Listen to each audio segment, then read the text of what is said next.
Irmãos, Lucas 11:28 diz: bem-aventurado é o que ouve a palavra e aguarda. Mateus 4:4 vai nos dizer que nem só de pão viverá o homem, mas de toda palavra que sai da boca de Deus. Em Hebreus capítulo 4, versículo 12 vai nos dizer: porque a palavra de Deus ela é viva e eficaz, é mais penetrante do que espada alguma de dois gumes, que penetra até a divisão da alma, do espírito, de juntas e medulas, e ela é apta para discernir os pensamentos e as intenções do coração do homem. Eu quero perguntar se tem alguém nessa casa hoje que acredita que a palavra pode libertar. Tem alguém que acredita que a palavra pode transformar. Tem alguém que acredita que a palavra pode mudar a vida de alguém, pode salvar, pode curar, pode trazer a palavra, a provisão, aquilo que você precisa ouvir. Tem alguém que acredita?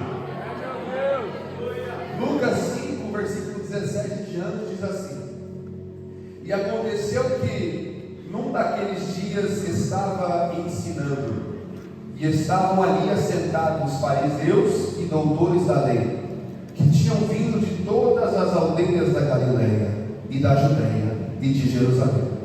E a virtude do Senhor estava com ele para curar. E eis que os homens transportaram numa cama um homem que estava paralítico, e procuravam fazê-lo entrar e pô-lo diante dele. E não achando por onde o pudessem levar, por causa da multidão, subiram ao telhado e por entre as telhas o abaixaram com a cama, até ao meio diante de Jesus. E vendo ele a fé deles, disse-lhe: homem, os teus pecados te são perdoados. E os escribas e os fariseus começaram a razoar, dizendo: quem é este que diz blasfêmias? Quem pode perdoar pecados, senão só Deus? Jesus, porém, conhecendo os seus pensamentos, respondeu e disse-lhes: que arrazoais em vossos corações? Qual é mais fácil? Dizer: os teus pecados te são perdoados? Ou dizer: levanta-te e anda? Ora, para que saibais que o Filho do Homem tem sobre a terra poder de perdoar pecados, disse ao paralítico: a ti te digo, levanta-te, toma a tua cama e vai para a tua casa. E levantando-se logo diante deles, e tomando a cama em que estava deitado, foi para a sua casa, glorificando a Deus. E todos ficaram maravilhados e glorificaram a Deus, e ficaram cheios de temor, dizendo: hoje vimos prodígios. Senhor, usa minha filha para falar com a tua igreja, que não seja eu, Samuel, pregando, mas que seja o Espírito Santo do Senhor falando com a sua igreja. Amém. Você que pode ocupar seu assento, glorificando a Deus. Pelo que eu vi na lei de Paulo, na lei de Assis, na lei de Cândido Monte, da região, não diz que é proibido adorar, não diz que é proibido dar aleluia, não diz que é proibido dar glória. Então quem trouxe glória da glória, quem trouxe aleluia, aleluia. Quem trouxe uma mão para levantar, pode levantar. Quem trouxe exaltação para Deus, não está proibido de exaltar. Amém? Irmãos, aqui se trata de uma passagem muito interessante, onde Jesus chega na cidade de Cafarnaum. Cafarnaum era uma cidade na beira do mar da Galileia, ou do lago de Genezaré. E é muito interessante porque a cidade é literalmente na beira do mar da Galileia. E no mar da Galileia, Jesus operou muitas maravilhas, como acalmou a tempestade, como por exemplo andando sobre as águas, e foi de encontro a Pedro. Então aquela região é uma região que Jesus passava muito. Inclusive, cerca de 4 semanas atrás, eu visitei a cidade de Cafarnaum, em Jerusalém, em Israel. E a cidade, ela diz: a cidade que Jesus operou maravilhas, a cidade que Jesus curou. Então é muito interessante que essa cidade de Cafarnaum, ela tem um mistério por trás dela. Você pode ver que em muitas passagens bíblicas se trata acerca de essa cidade ser marcada por milagres e maravilhas de Deus. E então Jesus chegou naquele lugar e ele estava ensinando, e naquela casa estavam fariseus, estavam escribas, estavam vários tipos de pessoas ouvindo para o que Jesus tinha para falar. E olha que interessante, a palavra diz: e a virtude do Senhor estava com ele para curar. A virtude do Senhor estava com ele para curar. E alguns homens, sabendo que Jesus estava convidando gente olha, lembra daquele amigo? O tal do paralítico. Olha, tem um homem ali na cidade de Cafarnaum que está numa casa ensinando e ele está com virtude para curar. Tem um homem na casa lá em Cafarnaum que tem virtude para curar. O que você acha de levar o paralítico? Disseram para todos. O que você acha de levar o nosso amigo que não consegue andar? O que você acha de levar o nosso amigo que é debilitado? E eles então vão e fazem essa ação, essa ajuda para o seu amigo. Eles carregam, aleluia, o paralítico até o encontro de Jesus. Irmãos, para você entender, naquela época, paralítico, cego, a maioria dos enfermos, eles eram considerados como impuros, eles eram considerados como pecadores. Aleluia. Então tenha noção disso. As pessoas que eles consideravam imundos, normalmente eles não eram bem aceitos na sociedade. Eles não podiam viver em comunhão com os seus irmãos. Eles não podiam desfrutar do que a sociedade oferecia, porque considerado pelo judaísmo eles eram impuros. Então, por serem impuros, eles não tinham todas as disponibilidades que o resto das pessoas tinham. Eles tinham algumas regalias que eram trancadas, eram fechadas, então eles não podiam fazer tudo que qualquer pessoa normal faria, porque eles eram impuros. Só que havia 4 amigos que estavam dispostos a levá-los até Jesus. Eu quero dizer para você que é crente, um dia você já teve na situação desse paralítico, longe de Jesus, longe da presença de Jesus, mas uma pessoa disse: eu vou levar ela até Jesus. Ou uma pessoa disse: eu vou pregar com Jesus. Uma pessoa disse: eu vou abrir o telhado e eu vou colocar ela até os pés de Jesus. Será que alguém já recebeu uma pregação e aceitou a Jesus? É assim, meu irmão. Nós estamos até aqui hoje porque alguém compartilhou o Evangelho para nós. Nós estamos aqui nessa igreja linda, maravilhosa, porque alguém compartilhou da palavra de Deus para nós. Aleluia. Irmãos, eu vejo de vez em quando algumas pessoas legalizando a graça, limitando a graça, dizendo: essa pessoa não tem jeito, essa pessoa já está no mundo das drogas, essa pessoa está no mundo da bebedice, essa pessoa não tem jeito, essa aqui é espírita, não tem como. Irmão, como é que você chegou até aqui? Foi porque alguém pregou para você. Então por que não pregar para outras pessoas? Deixa eu dizer uma coisa para você: evangelizar, você não precisa de um microfone, você não precisa de um paletó, você não precisa de uma gravata, você só precisa de coragem de pregar o Evangelho. Se você tem coragem de espalhar o amor de Jesus, coragem de espalhar a palavra de Deus, coragem de falar de Jesus para alguém, Jesus vai te usar e essa pessoa vai alcançar a presença de Jesus. Os meus amigos tiveram que abrir o telhado, pegar a cama, deixaram essa cama deslizar até o chão, mas eles não deixaram o amigo dele ficar só. Eles disseram: nós conhecemos um Jesus que está com virtude para curar. Você vai lá e nesse dia você vai voltar a andar. É um desafio ousado, né? Nossa, que coragem os amigos tiveram. Chegaram na casa, a casa estava abarrotada. Chegaram a casa estava cheia de gente, a casa estava cheia de gente, cheia de pessoas. Eles não conseguiam nem entrar. Imagina eu, vocês não conseguiam nem entrar até para o lado de fora. Já a gente tentando ouvir, tentando entender, porque Jesus era cheio de sabedoria, Jesus era cheio de graça. O que Jesus falava, as pessoas se maravilhavam. Você lembra que Jesus, com 12 anos de idade, já estava no tempo ensinando os escribas, os fariseus, os doutores da palavra. Jesus, quando ele fala, ele derrama sabedoria, ele derrama graça, ele derrama conhecimento. Então as pessoas estavam lá fora tentando entender, tentando ouvir, tentando pegar alguma coisa que Jesus tinha para falar. E quando eles chegaram naquele lugar, a cidade já tinha um mover diferente, a cidade já estava diferente, aquela muvuca, aquela movimentação, as duas pessoas correndo: oh, Jesus está lá, Jesus está lá, Jesus está lá, Jesus está lá, e a cidade parada, todo mundo querendo ouvir Jesus. Então a cidade estava concentrada naquela casa, e Jesus no meio da casa, ensinando, falando da sua sabedoria, falando da sua graça, falando de amor e ensinando mais sobre Deus. E quando eles chegaram lá, como é que a gente vai fazer esse paralítico chegar até Jesus? Já não anda. Então tem como dizer: olha, licencinha, não anda. Eram 4 amigos, um em cada ponta da cama, carregando o paralítico. Aleluia! O que a gente vai fazer agora? A multidão está aqui na frente. As pessoas não deixam de passar, porque todo mundo quer ouvir mais de Jesus, todo mundo quer aprender, todo mundo quer ver o milagre acontecer. O que a gente vai fazer para levar esse paralítico até Jesus? Aí eu imagino que eles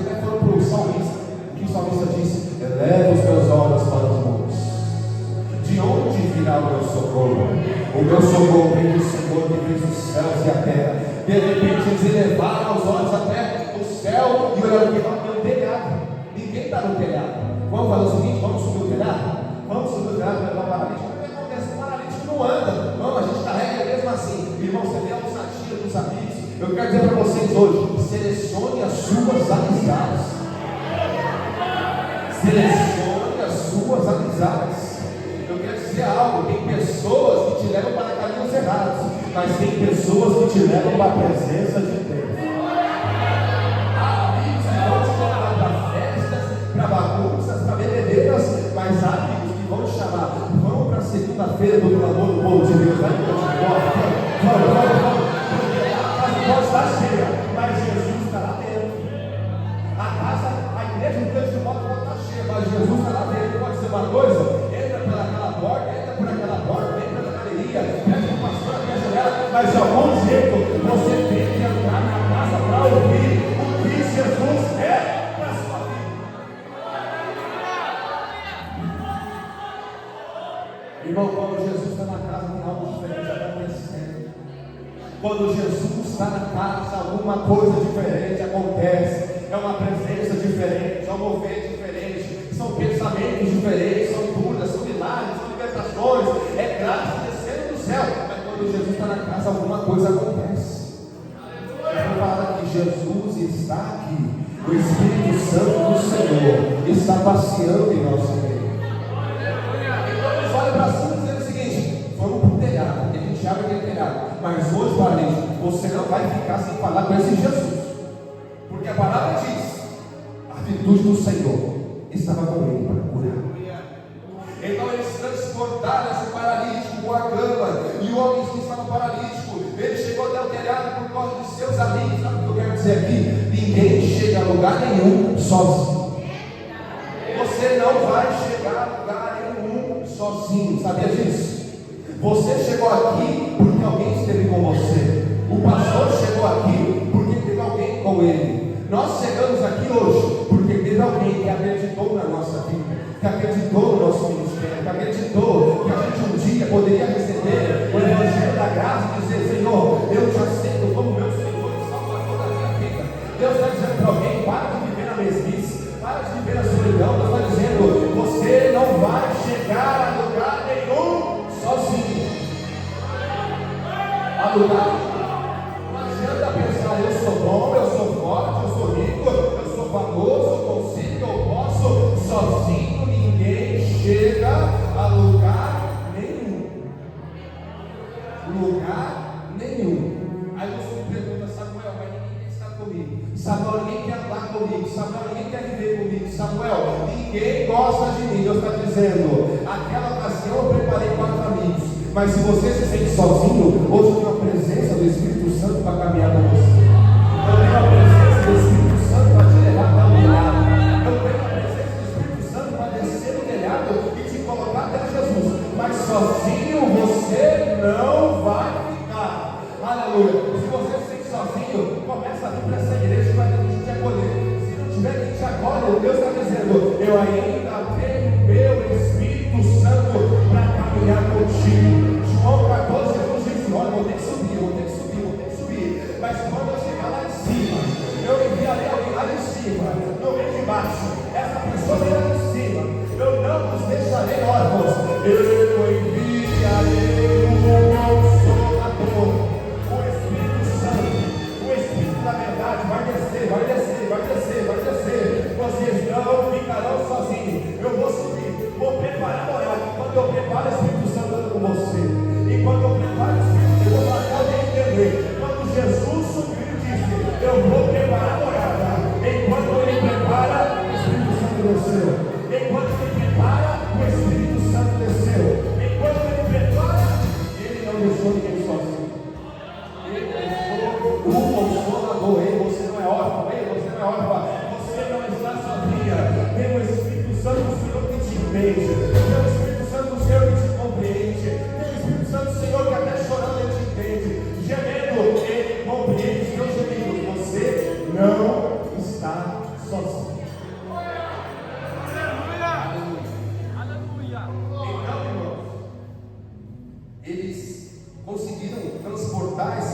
risco até a presença de Jesus. E olha o que Jesus diz: vendo ele a fé deles, disse-lhe: homem, os teus pecados são perdoados. Você vê que Jesus, vou até falar de novo, você grava isso, e vendo ele a fé. Ou seja, Jesus não perdoou os pecados porque eles foram persistentes. Jesus não perdoou os pecados porque eles abriram um buraco no telhado. Jesus não perdoou os pecados porque eles carregaram os paralíticos. Jesus não perdoou os pecados porque eles romperam a multidão. Jesus perdoou os pecados porque ele viu fé. Jesus perdoou os pecados porque ele viu fé. Eu quero te dizer uma coisa: não é cargo que vai te salvar, não é as suas idas aos ensaios e campanhas de oração que vão te salvar, não é a sua presença que hoje vai te salvar. Você acredita nisso? Você estando aqui não te salva, mas o que te salva é o seu caráter de fé. O que te salva é o teu sentimento de fé. O que te salva é o posicionamento de fé perante Deus. Posso dizer uma coisa: a carteirinha não te salva, a posição na sociedade não te salva, ser pastor, ser missionário não te salva. O que te salva é fé, é fé, é fé, é fé. Não é raça, não é cor, não é condição financeira. O que vai te salvar é a fé.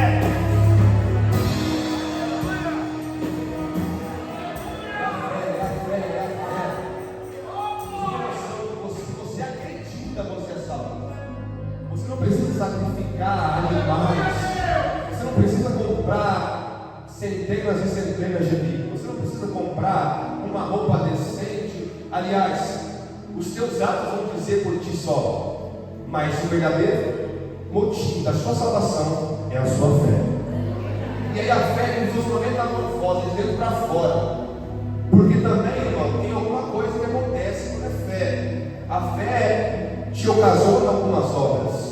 Então, a atitude de fé, ela é uma metamorfose. Começa de dentro e sai para fora. Começa de dentro e sai para fora. Ou seja, o sentimento de fé que você tem dentro do seu coração, se for poderoso, se for verdadeiro, ele vai se externar para fora. Ou seja, quando você tem fé, você não vive mais do jeito que você vivia.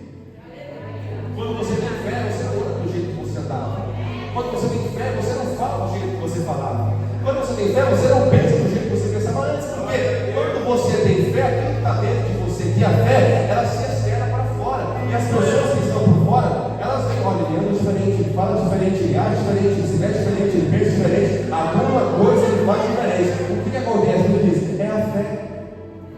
É a fé que não me deixa desistir. É a fé que me faz persistir. É a fé que me faz romper barreiras. É a fé que me faz romper a multidão. É a fé que me faz subir ao telhado. É a fé que me faz romper o telhado. É a fé que me faz descer aquele lugar. É a fé que me faz chegar aos pés de Jesus. É pela fé que você consegue andar. É pela fé que você chega até lá. É pela fé que você recebe. É pela fé que você toma posse. É pela fé que você recebe provisão. É pela fé que você vai batizar com o Espírito Santo. É pela fé que você recebe fogo do céu. É pela fé que a sua família está de pé. É pela fé que o seu casamento está de pé. É pela fé que o seu ministério está de pé. É pela fé, é pela fé, não é por obras, é pela fé. É pela fé, irmão, é pela fé. Aleluia, acredito no nome do Senhor. E então, Jesus diz: os seus pecados são perdoados, porque guardaram a fé. Aí o que acontece? Os fariseus e os escribas, eles duvidavam que Jesus era Deus. Eles duvidavam que Jesus era o Senhor. Eles duvidavam, aleluia, que Jesus era o Messias. Então, a palavra diz que eles arrazoaram. É um pensamento maligno. Eles pensaram assim: quem é esse para perdoar pecados? Por acaso ele acha que é Deus? Aí sabe o que Jesus vai dizer? Olha o que Jesus diz: que arrazoais em vossos corações. Qual é mais fácil dizer? Os teus pecados te são perdoados? Ou dizer: levanta-te e anda? Sabe o que é interessante? Quando Jesus diz: os teus pecados são perdoados, pela interpretação enganosa de algumas pessoas, eles têm a capacidade de duvidar. Porque quando os pecados são perdoados, isso não é de maneira vistosa fisicamente. Quando Jesus diz: os seus pecados são perdoados, naquela hora aparentemente nada muda. Quando eles escutam que o paralítico recebeu o perdão dos seus pecados, pecados é uma coisa interior. Mas quando ele fala levanta e anda, é uma coisa exterior, é uma coisa física. Ou seja, quando Jesus diz o que é mais fácil dizer, os seus pecados são perdoados, ou levanta-te e anda? Claro que é mais fácil dizer os seus pecados são perdoados, porque você não vê a diferença fisicamente. Você está entendendo? Só que Jesus, o principal objetivo de Jesus, sabe o que era? Era salvar. Sabe por quê? A palavra diz: o Filho do Homem veio para salvar aquele que se arrepende. Então, a primeira obra que Deus quer fazer na sua vida, talvez não é curar a sua vida, não é curar a sua enfermidade, é salvar o seu coração primeiro. Deus está dizendo para alguém: primeiro, antes de eu te curar, eu quero te salvar. Antes de eu estabelecer uma cura, eu quero te salvar. Antes de eu lançar o meu marido, eu quero te salvar. Antes de eu lançar a tua casa, eu quero te salvar.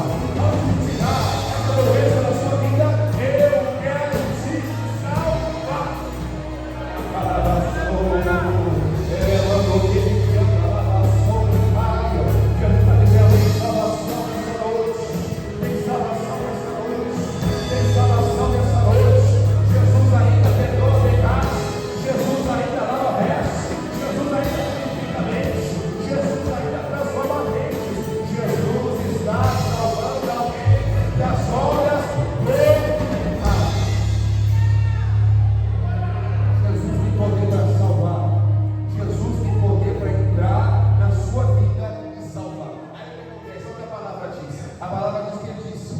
Levanta e anda. Então o primeiro processo já aconteceu, ele salva os pecados. Irmão, eu estou falando isso aqui porque se você entender só isso aqui, você vai entender quase que o evangelho inteiro. Porque as pessoas naquela época, sabe o que elas estavam pensando? Elas estavam pensando que Jesus veio, o Messias ia vir, não para salvar a alma, mas para salvar o povo daquela época. Você vê que Israel, eles estão vivendo quase um contexto de escravidão, não completamente, mas eu falei que acho sábado. Política de pão e circo.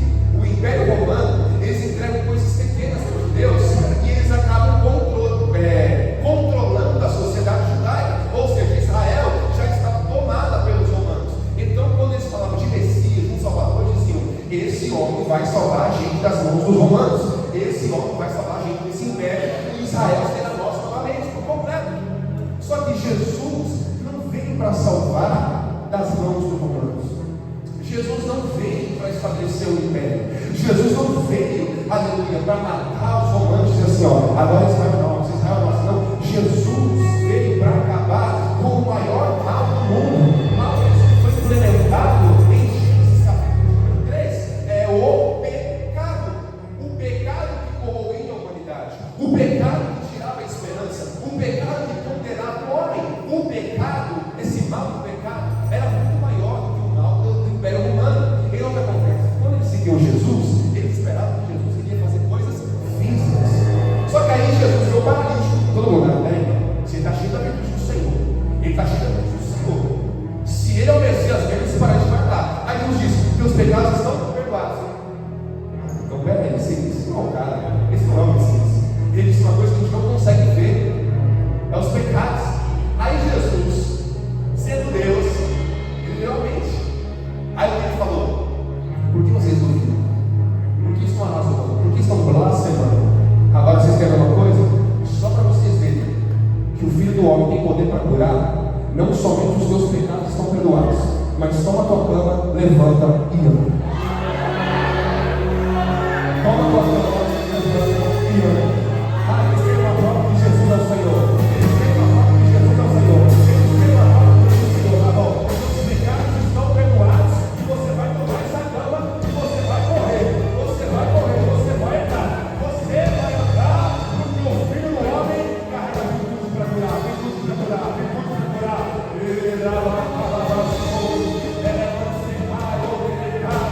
Jesus está dizendo: eu ainda tenho poder para curar. Eu ainda tenho poder para curar. Eu ainda tenho poder para curar. Eu ainda tenho poder para curar.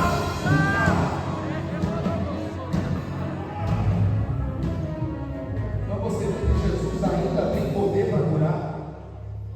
Não duvide, irmão.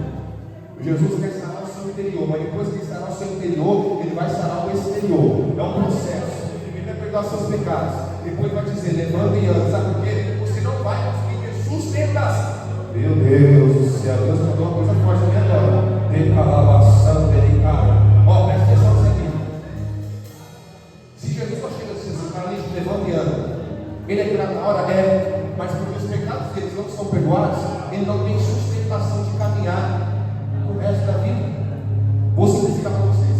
Quando Jesus diz que primeiro os pecados têm que ser perdoados, ele diz: se eu pedir só para você levantar e andar, você vai andar, mas você não vai aguentar lá na frente. Por quê? O pecado ainda vai te corroer.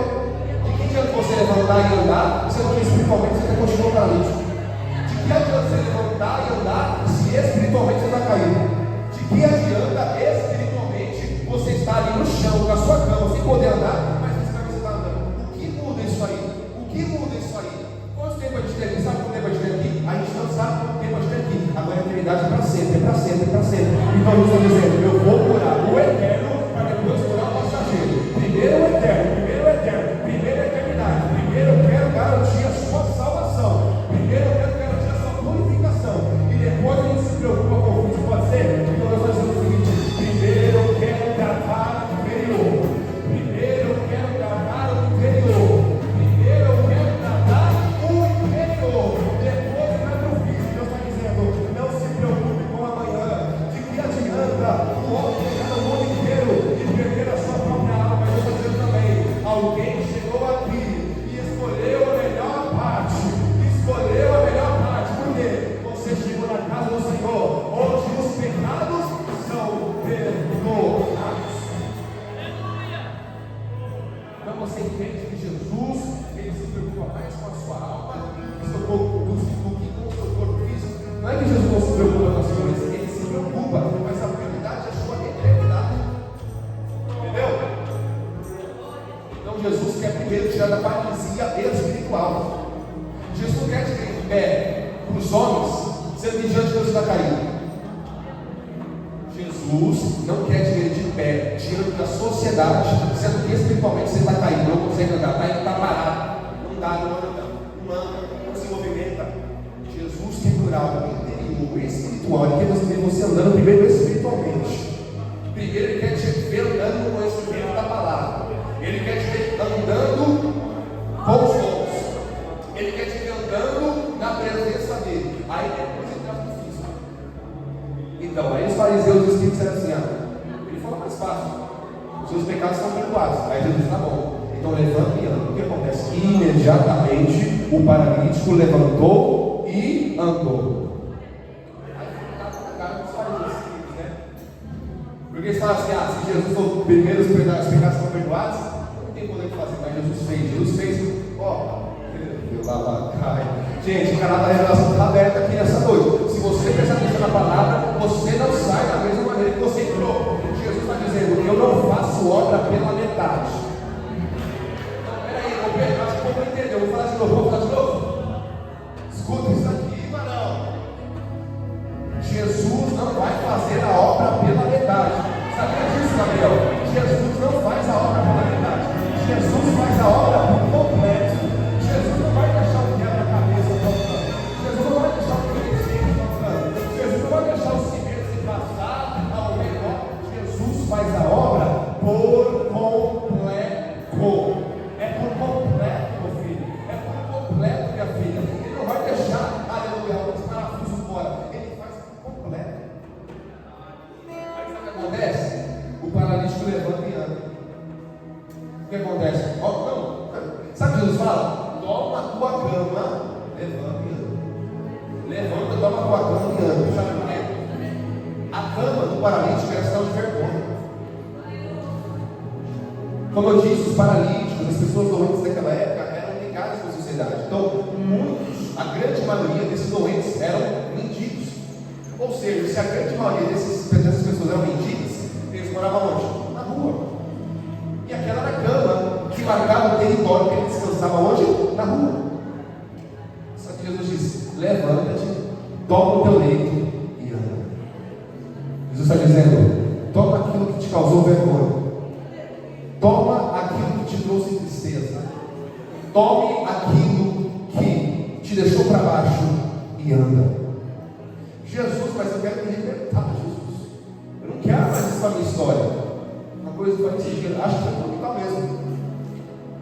O Evangelho nos causa marcas. Você está aqui hoje, mas você passou por processos, você passou por dificuldades, você passou por situações difíceis, que te deixaram marcas, que te deixaram cicatrizes, que te deixaram manchas, que ficaram na sua história. Só que essas coisas, está dizendo, não vai ser para te envergonhar, é para as pessoas verem de onde você saiu e quem você é hoje. A sua história do passado não é para te envergonhar, é para as pessoas verem o seguinte: olha quem ele era e olha quem ele é hoje. Olha quem ela era e olha quem ela é hoje. Deus está dizendo, as marcas que você carrega são para as pessoas reconhecerem quem você é. Jesus, quando aparece ressurreto com os discípulos, sabe o que faz os discípulos acreditar que Jesus era Jesus? Jesus diz: olha para as minhas mãos, olha para as minhas mãos, eu tenho a marca, eu tenho a marca do parafuso que me prendeu na cruz. Deus está dizendo, pelas marcas as pessoas vão te reconhecer, mas não como aquela pessoa do passado, mas as pessoas vão ver: olha, ele venceu, olha, ela venceu, olha, ele chegou até lá, ele conseguiu, ele recebeu a cura, a libertação, ele foi perdoado dos seus pecados, ele foi restituído, ele foi transformado. Olha as marcas são do passado, mas olha como ele está agora. Agora levanta e anda, agora ele levanta e anda. Antes era paralítico, antes era mendigo, antes não conseguia andar, não conseguia se mexer, mas agora ele tomou leve e consegue andar, consegue correr, consegue pular. A cama não vai ser para te envergonhar, a cama vai ser para testemunhar do que Deus fez da sua vida.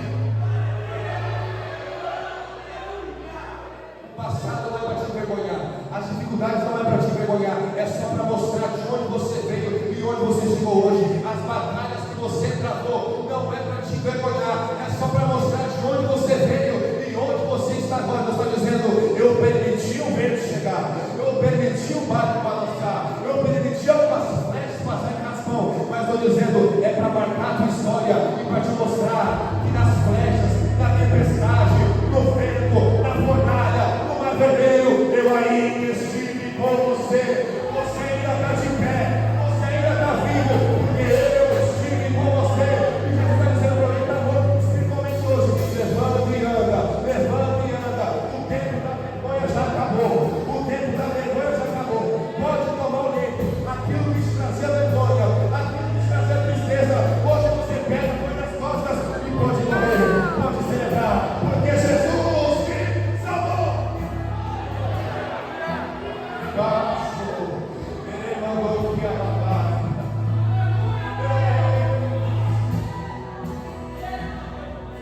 Aí a palavra diz: ele foi correndo para o templo maravilhado, cheio da glória de Deus. Enquanto os pecados estão perdoados, a glória de Deus desce sobre a sua vida. Eles foram para o templo, ou seja, quando os seus pecados estão perdoados, você recebe uma motivação a mais para estar no templo.